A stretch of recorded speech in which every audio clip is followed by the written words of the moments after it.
안구 건조증은요, 우리가 세면대에 물이 차는 거랑 비교할 수 있는데, 먼저 수도꼭지에서 물이 안 나오면은 세면대가 마를 수 있겠죠. 반대로 하수도에서 물이 너무 잘 나가면은 또 물이 마를 수 있겠죠. 마찬가지로 눈도 눈물을 만들어주는 눈물샘에서 눈물이 충분히 만들어지지 않거나 눈물이 잘 만들어진다 하더라도 눈물이 빨리 증발하는 경우에 생기게 됩니다.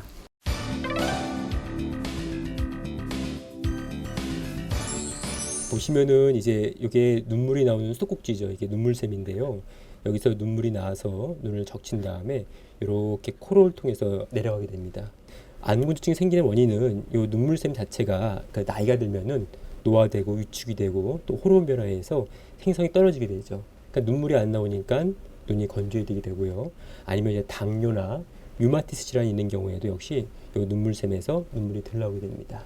때로는 우울증 같이 드시는 약이나 고혈압 약 중에서도 이뇨제, 또 베타블로커, 알레르기 때문에 드시는 약 중에서 항히스타민 약제에서도 눈물 생성이 떨어져 건조증이 유발될 수가 있습니다. 반대로 눈물이 빨리 증발하는 경우가 있을 수 있는데요.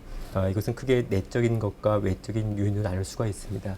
내적인 요인으로는 눈꺼풀 테두리에도 기름샘들이 있는데 이 기름샘에 염증이 생기면은 그 눈물막에 지방층이 부족해서 눈물이 빨리 증발하게 되고요.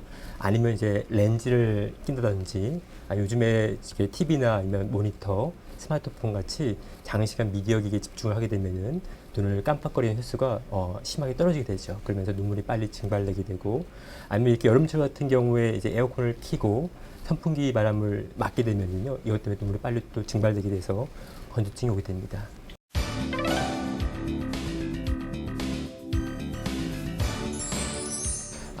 참 재밌는 질문이신데요. 사실 건조증은 딱히 뭐 건성과 지성 이렇게 나눌 수는 없습니다. 하지만은 그 피부의 타입에 따라서 그 안질환이 잘 유발되는 그런 형태는 있는데요. 예를 들어서 유분이 많은 그 지성 타입 같은 경우는 우리가 여드름 생기는 것처럼 눈꺼풀 테두리에도 기름샘이 있습니다. 여기에 염증이 잘 생기게 되는데요. 그런 경우에는 다래끼라든지 아니면은 눈꺼풀 테두리 염증으로 건조증이 발생하는 경우도 있을 수 있습니다.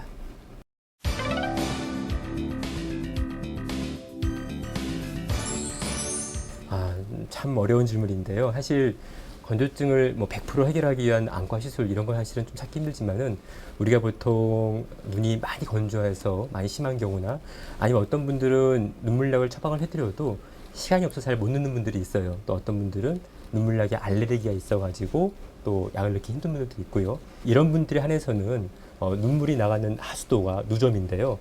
그 누점을 막는 방법이 있습니다. 대표적으로 이제 플러그를 넣어서 여기를 막거나 아니면은 요 눈물 나가는 하수도를 레이저나 소작기로 지지는 방법들이 있습니다. 그래서 플러그 같은 경우는 먼저 저희들이 임시로 막게 되는데요. 임시로 맞는 콜라겐 플러그는 여기서 맞게 되면 한 1, 2주 정도 가면서 저희들이 환자가 얼만큼 좋아지는지 증상의 개선 여부를 봅니다. 그래서 증상이 개선된 분들에 한해서는 저희들이 한 수주 뒤에 여기를 영구적으로 막는 시술을 하게 되고요. 시술 자체는 비교적 안전하거든요. 안전한데 어떤 경우 이제 눈꺼풀 테두리에 염증이 심한 경우나 이런 경우에는 오히려 시술 후에 일시적으로도 눈곱이 끼고 충혈되고 그런 경우가 있을 수 있고요. 어떤 경우는 이제 막았던 플러그가 요 더 안으로 들어가는 거죠. 안으로 말려 들어가서 여기 이제 염증이 생기면 제가 눈물 소관염이라 하는데 이런 눈물 소관염을 일으키거나 아니면 밖으로 빠진다거나 아니면 어떤 경우에는 저희가 이제 눈에서 눈물을 촉촉히 고이게 하려고 막아놓은 플러그 때문에 눈물이 바깥으로 흐릅니다. 이렇게 오히려 흘러서 불편한 경우도 있을 수 있게 되는 거죠. 이런 것들이 이제 비교적 가벼운 어떤 합병증인데요. 사실 그 막는 것 자체로 아주 심각한 어떤 문제 생긴 경우는 드물고요. 또 그런 증상이 오히려 안 좋아지는 경우에는 다시 저희가 플러그를 빼거나 막았던 구멍을 다시 뚫는 시술을 또 함으로써 그거는 또 저희들이 어느 정도 해결 가능하다 볼 수 있습니다.